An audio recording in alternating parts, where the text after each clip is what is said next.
You're listening to Clock the Tea with Dr. Long. I'm here at the failed Foxconn manufacturing site. This is now a Microsoft AI data center plant. Just like in 2018 with Foxconn, Republicans will sell out our communities again. I think we can say this is the eighth wonder of the world. Flock cameras, poisoned groundwater, and eyesores that don't create future good jobs. $2 billion in tax breaks that you and I will be paying for. I'm the only candidate in this race to call for a moratorium on the construction of new AI data centers. We can't afford to be Foxconned again. The people deserve a say. It's time to press Control-Alt-Delete to put a stop to this AI data center crisis. A full moratorium until we have the new regulations we need to protect our energy costs, our economy, our environment. I've been talking to Republicans, Democrats, independents across the state, and they're telling me that they don't like these data centers, that they don't want them here. But our elected officials aren't all listening yet. We should be focusing on Wisconsin, not Wall Street. As governor, on day one, I'll call a special session of the legislature for a moratorium on the construction of new AI data centers. So we're going to keep doing what we've been doing throughout this campaign, driving around the state, helping communities make their voices heard and hold their elected officials accountable. Because when we organize, we win.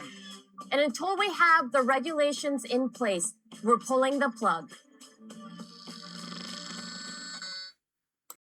Hello, tea sippers. Welcome to an all-new episode of Clock the Tea with Dr. Long. This is your host, Mark Long, bringing you the fresh tea in regards to events and current things happening within the country and in our wonderful state of Wisconsin. And you just listened to Francesca Hong with her pulling the plug ad in regards to data centers here in our beautiful state of Wisconsin. And a lot of Democrats and Republicans are pushing back against this whole ideology of wanting to implement more of these data centers. But before we get into that, Hong is leading in a primary right now, and we know the primary is coming up on August 11th, and Crowley is falling right behind her as Mandela Barnes dropped out the race. So what does that mean?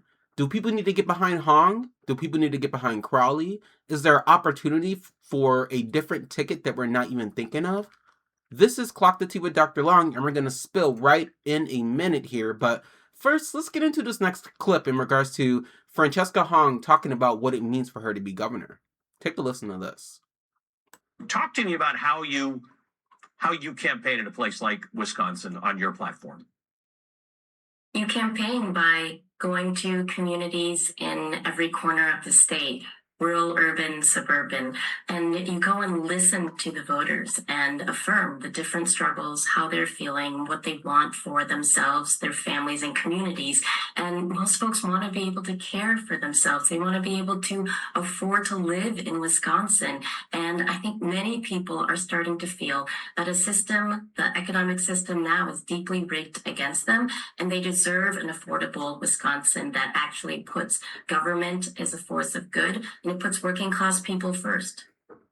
Well, you identify as a democratic socialist. I grew up in Canada, where a lot of things that democratic socialists espouse here, many people in democracies around the world take for granted. Even if you're a conservative or a liberal, you assume that people should have universal health care and people should have universal child care and there should be a good minimum wage. However, in America, the term democratic socialist has negative connotations for many Americans. Talk to me about how you address that. Well, first of all, let's remember that here in Wisconsin, we have the only publicly owned NFL football team. We're very proud of our Green Bay Packers. And this is a state where sewer socialism was born, Social Security, kindergarten, environmentalism. We have deep progressive roots, and it's about time that we dig into these roots and build something even better. And I think working class folks all across the state who have felt very much left behind are ready for a new politics to reclaim working class power and make sure we have a government that actually puts working class people first. Tea sippers, I think Francesca Hong is really saying what a lot of us Democrats and a lot of us who are liberal or a little bit more left-leaning feel in regards to the state of the country right now. You know, she speaks to issues that relate to me, and I'm a little biased because I am from the Madison area, but most importantly from the same area that Francesca Hong is in. She's not my representative for my district, but she is one of the representatives in the city here. And I think it speaks to a level of understanding in regards to what she's seeing in her world and kind of like what I'm also seeing in regards to affordability. Prices here in the city are still not where we want them to be. But most importantly, the tragedy that happened with Corey Ruiz, she speaks to the significance and the importance of wanting to make sure that law and order and public safety is of high priority. And she used to talk about defunding the police about 5 years ago on her social media. And that's where a lot of people on the left, that's where a lot of our mindsets came from in regards to combating the tragedy that has been targeting brown and black people all over the country. We wanted to defund the police because many people were upset. People were upset that black people were dying at the hands of police brutality. It's happened several times. There's been constant push for reform. It's even before I was born, obviously, but it's still happening. We're only 100 years removed for Jim Crow, and when people get behind that badge, they become absolutely unhinged and they do things that target black and brown people. That's just the reality. I think it's two things can be correct. I think you can believe that the police need better resources, and I don't think that means defunding.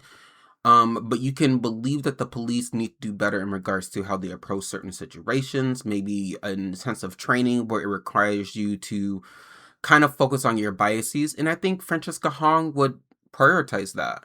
And I also think another thing could be true. I believe that there could be an extra level of support that is added so that if there is a mental health crisis like here in the city of Madison, there is more efforts from the federal government to implement some kind of level of security and support where situations can be de-escalated so it's not resulting in the death of a black person or a brown person or someone that didn't deserve their life to be not here, like someone who didn't deserve to be murdered by the people who are intended to protect us. And I think Francesca Hong speaks to those social issues, but she also speaks to the fact that a lot of us just want to see general change. We're done with this Republican fascist hierarchy that exists within this Christian ideology of the Bible and things have to be a certain way and you should judge and pick on trans folks. We're tired of that. And I think Francesca Hong speaks to that kind of wave in regards to how we want our country and how we want our state here to look. But she also speaks to how people on the ground are seeing things that are impacting them. For example, the data centers. For example, going to the grocery store. For example, the hike in the gas prices and how the president is telling a lot of these people in small towns that there's no affordability crisis and that it's a hoax by the left. And I think seeing her speak to real issues and knowing that she's also from the same city that my husband and I are from, and that a lot of people, even in the city of Milwaukee and all over the state of Wisconsin, can relate to based on their background, she's it. I think she's going to pivot our state into a direction where we are thinking about others besides ourselves, but we're also thinking about how we all can sustain and move forward and live in a better society. And I think Francesca Hong is the one to do that. Okay, tea sippers, I think we have to switch gears and talk about this whole encampment situation that was happening on Willie Street, where the mayor made some comments about how things were being handled and how she was planning on handling the situation. I kind of want to point out what she said and talk about the situation at hand and how it was handled. Yeah, there's a lot of work we need to do here, Madison. We got to get to it. Take a listen to this. What was a place to grieve in the aftermath of a police shooting in Madison has turned into a very hostile and active environment on Tuesday. My name's Catherine Merck. I'm a reporter with CBS 58, and this is at the intersection of Williamson and Baldwin Streets in Madison, where Corey Ruiz was shot and killed by officers last month. We know city officials first came to clear the encampment very early this morning using heavy machinery to remove items in the street that were dedicated to Ruiz. In the hours since, we have seen officers actively make arrests and get in verbal altercations with protesters in the street. A spokesperson with the Madison Police Department told me there have been a total of 17 people arrested so far this morning, and this continues to develop. Madison Mayor Satya Conway said in a statement last week that she thought the encampment was unsafe and unsustainable. The businesses in the area, some of them are announcing that they're going to open back up soon, and the intersection is now open to vehicles. But this is a very much developing situation here in Madison, and we're going to continue to monitor it. Here's the thing, tea sippers, and you all can disagree with me all you want to, but people are pissed. People want change. People want the city to stand up for what they claim they believe in, which is progressive values, liberalism, wanting to make sure that everybody feels valued, that resources are everywhere for people, and they want to make sure they can mourn the life of someone who should not have died in the hands of police. Now, here's the thing. I'm pissed, and I know a lot of companies and businesses around the Willie Street area were quite upset because of what there was a financial strain happening here to some of these companies. And Mayor Satya said that it was unsafe for the encampment to be there, whatever. This situation could have been handled much better. It could have been handled much better by the mayor, who claims that she wants to see some active change and that she wanted answers. She decided to send in these police force in like these trucks to clear up the encampment in the most aggressive and forceful way. Just to open up for the businesses because you didn't want to put more money into the businesses so they can sustain. This is a crisis for the city and for the community. And I don't know what's going on with the mayor and what decisions she's making and how she's trying to go up for re-election, but she's now saying that she wants to put money aside for body cameras. She's now saying that this is an unsafe environment. No, Mayor Satya, what is unsafe is for community members to see a black person murdered in broad daylight in their neighborhood. That's unsafe. And these people had their encampment there because they were protesting peacefully. They weren't burning anything down. They weren't, obviously causing damage to the road. It was a place that was monumental for a life that was lost by a young male, in my opinion. And here's the thing. We are still grieving as a community, but imagine what it is to be a person of color, to be a black man, and see this happen and know that it's just, nope, let's move on. Let's move past it. No, we want answers. We want to know what's going on with the police. We want to know what's going on with the officers that were involved in the killing. We know that 3 of them didn't shoot the firearm, and we know 1 officer did. We also want to know what's going to happen in regards to making sure community members feel safe. They can leave their homes in a neighborhood that claims to be so progressive and so pro-Black Lives Matter. They want to feel that that is what the city is also practicing. Practice what you preach, Mayor. And we also want to know that if you felt things were so unsafe, why didn't you go down to the encampment and take the temperature down? You thought you were going to get attacked? The audacity of what's happening right now in the city is completely uncalled for, and people have a right to be unhinged. People have a right to be upset with the police, and the police are being used as pawns, in my opinion, by the mayor, just to have them down there to make a statement. Either you work with the police in the most aggressive way to get change to happen, or you allow the politics of it all to play out like they're doing right now. And it's giving that you really don't care. So my thing is, put more money into the community to make sure that people feel safe, and so that people won't feel like their son or their daughters are going to get murdered by police officers. That's what needs to happen. And right now, Mayor Satya, I don't know how you're going to win re-election because you definitely don't have my support. Okay, tea sippers, last but not least, the MAGA movement, aka the far-right, egregious cult members of the Trump hierarchy dictatorship, are deciding that they want to go after Fauci, obviously, but they're going after Fauci in an extreme way. And Rand Paul recently just asked the Justice Department to charge Fauci after the contempt vote. Take a listen to this mess. A Senate Republican asking the Justice Department to file charges against Dr. Anthony Fauci. That follows a vote declaring him in contempt of Congress after Fauci chose not to answer questions under oath. Nicole Killian is on Capitol Hill with more. Nicole, good morning. Hey, good morning to you, Nate. Dr. Fauci's attorney says that he has not committed a crime, but if the Justice Department pursues contempt charges, it would be considered a misdemeanor that potentially carries jail time. The motion is agreed to. On a strict party line vote, a Senate committee approved a resolution to hold Dr. Anthony Fauci in contempt of Congress after he invoked the Fifth Amendment more than 100 times in a hearing last week on the origins of COVID-19.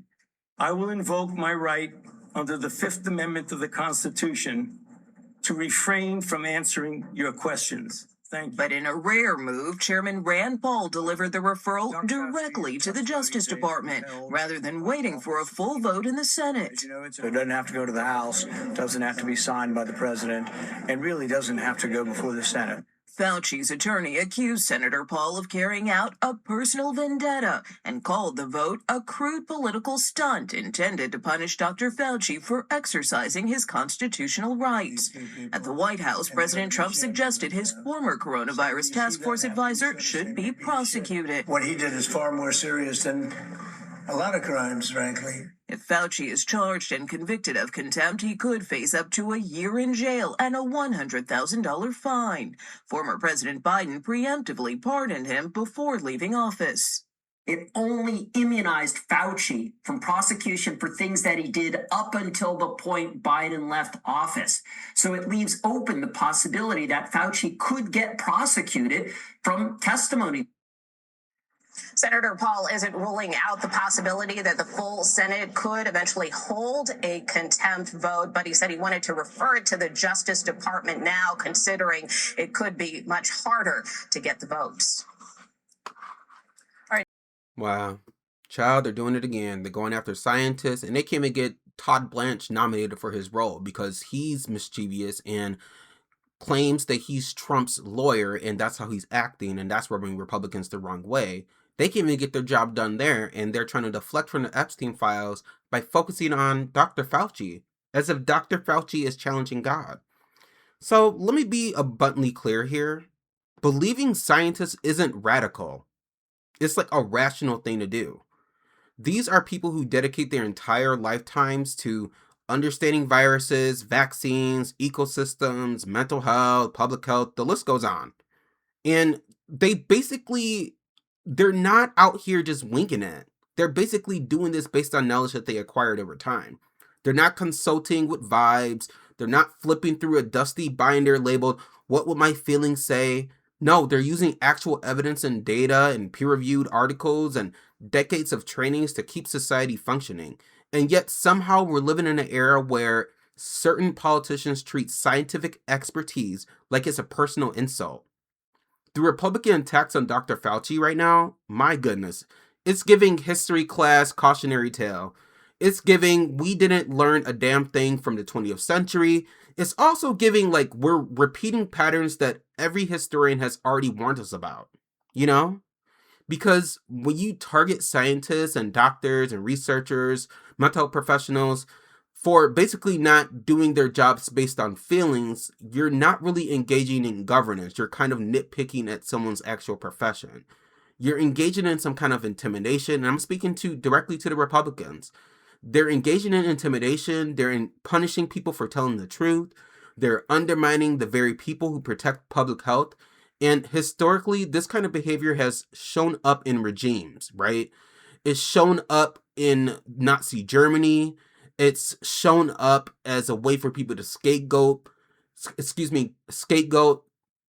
experts and be picky about academics and basically like just kind of rule in an authoritarian way that mimics the 1930s in Europe. And I think that's just exhausting. I think it's very, very misogynistic and weird. And let's be honest, the science denial thing isn't new, but it's very exhausting, right? We have politicians who think the epidemiology thing is a conspiracy. They think that climate science is a hoax. They think that mental health research is liberal propaganda. Meanwhile, the rest of us are just trying to live in a country where doctors can be doctors, science can be scientists, right? And where mental health professionals can help people without feeling dragged into this whole cultural mess. No, it's called being non-biased and speaking off facts and how someone lives. So if your worldview is so fragile that basic biology feels like a threat to your faith, and by all means, if that's the case, go live your life on the Little House of Prairie somewhere, okay? Or go churn some butter, go raise some goats, read your Bible by candlelight, reject electricity, child, go ahead and use modern medicine, or don't use it, whatever. Don't use the internet, and just go be on your own little island in the middle of nowhere. If you don't want facts and science to prevail in this country, that's weird. This stuff requires people to understand how pandemics work, and for these Republican white men that are on Grindr and lying about being so above thee and so Christian and so morally respected, they're actually basically denying reality. And we need leaders who will value evidence, who will listen to experts. We need leaders that understand science is an enemy, and that ignorance is actually more of an enemy than all this. So it's starting to get a little bit, freaky in the country in regards to these people being in charge, but we have to vote them out. We got to vote them out, and we got to replace them with people like Francesca Hong. We got to follow the leaders of Ron Mondani and Bernie Sanders and all these great leaders in the country, and just completely reject this whole ideology and this fear-mongering that they're trying to use against the American people to get them to not subject to reality and to actual facts. We have to stop that. These people are losing their minds. Okay, T-Sippers, I want to end things here, but before we end things, remember we talked about Jeanine Pirro and how she was just lying to us about what was going on with the reflecting pool in Washington, D.C.? Yeah, things are heating up in Washington right now, and I want to end by having Caitlin Collins talk about the things that are happening there, because she's phenomenal and she deserves some spotlight. Let's take a listen to this together.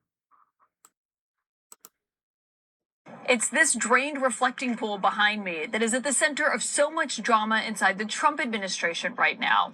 Not just between President Trump and his handpicked D.C. U.S. Attorney, Jeanine Pirro, though we are told that he did lay into her during a meeting at the White House on Monday, but it's also the source of big division between Jeanine Pirro and the Interior Secretary Doug Burgum. Pirro and Burgum were both inside the Oval Office with President Trump on Monday, and she has blasted Interior Department staff as well for not turning over information, as Burgum's office has maintained that, yes, the pool was vandalized.